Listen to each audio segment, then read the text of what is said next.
Yadgir PSI Parashuram ನಿಗೂಢ ಸಾವಿನ ಪ್ರಕರಣದ ತನಿಖೆಗಿಳಿದಿರುವಂತಹ ಸಿಐಡಿ ತಂಡ ನಿನ್ನೆಯಷ್ಟೇ ಡಿವೈಎಸ್ಪಿ ನೇತೃತ್ವ ತಂಡ ಯಾದಗಿರಿಗೆ ಎಂಟ್ರಿ ಕೊಡ್ತು. ಸಿಐಡಿ ಎಸ್ಪಿ ಪೃಥ್ವಿಕ್ ನೇತೃತ್ವದಲ್ಲಿ ತನಿಖೆ ಚುರುಕಾಗಿ ಸಾಗ್ತಾ ಇದೆ. ಪ್ರಾಥಮಿಕ ಮಾಹಿತಿಯನ್ನು ಪಡೆದಿದ್ದಾರೆ ಡಿವೈಎಸ್ಪಿ ಪುನೀತ್. ಪೋಸ್ಟಿಂಗ್ ಆಗಿ ಲಕ್ಷ ಹಣಕ್ಕೆ ಬೇಡಿಕೆ ಇಟ್ಟು ಪಿಎಸ್ಐ ಪರಶುರಾಮ್ ಬಳಿ ನಿಯಮಬಾಹಿರವಾಗಿ ಅವರನ್ನ ವರ್ಗಾವಣೆ ಮಾಡಿದ್ರು. ಆ ಒತ್ತಡದಿಂದಾಗಿ ಅವರು ಹೃದಯಾಘಾತದಿಂದಾಗಿ ಮೃತಪಟ್ಟರು ಅನ್ನೋದು ಕುಟುಂಬಸ್ಥರ ಹೇಳಿಕೆ.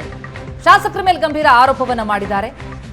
ಈ ಪ್ರಕರಣವನ್ನ ಸಿಐಡಿಗೆ ವಹಿಸಿದ ಸರ್ಕಾರ. ಸಿಐಡಿ ಎಸ್ಪಿ ಪೃಥ್ವಿಕ್ ನೇತೃತ್ವದಲ್ಲಿ ಈಗ ತನಿಖೆ ಚುರುಕಾಗಿ ಸಾಗ್ತಾ ಇದೆ. ಇವತ್ತು ಅಧಿಕೃತವಾಗಿ ತನಿಖೆಗಿಳಿದಿದೆ ಸಿಐಡಿ ತಂಡ. ನಿನ್ನೆಯಷ್ಟೇ ಯಾದಗಿರಿಗೆ ಎಂಟ್ರಿ ಕೊಡ್ತು. ಎಫ್ಐಆರ್ ಪ್ರತಿ, ಪಂಚನಾಮೆ ವರದಿ, ಕಡತ ಇದೆಲ್ಲವೂ ಕೂಡ ಸಿಐಡಿ ವಶಕ್ಕೆ ಸಿಕ್ಕಿತ್ತು.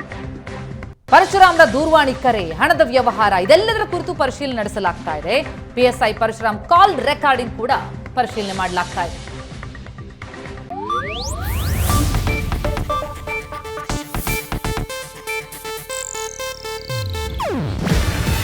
ಇದು ಏಷ್ಯಾನೆಟ್ ನ್ಯೂಸ್ ನೆಟ್ವರ್ಕ್ ಪ್ರಸ್ತುತಿ.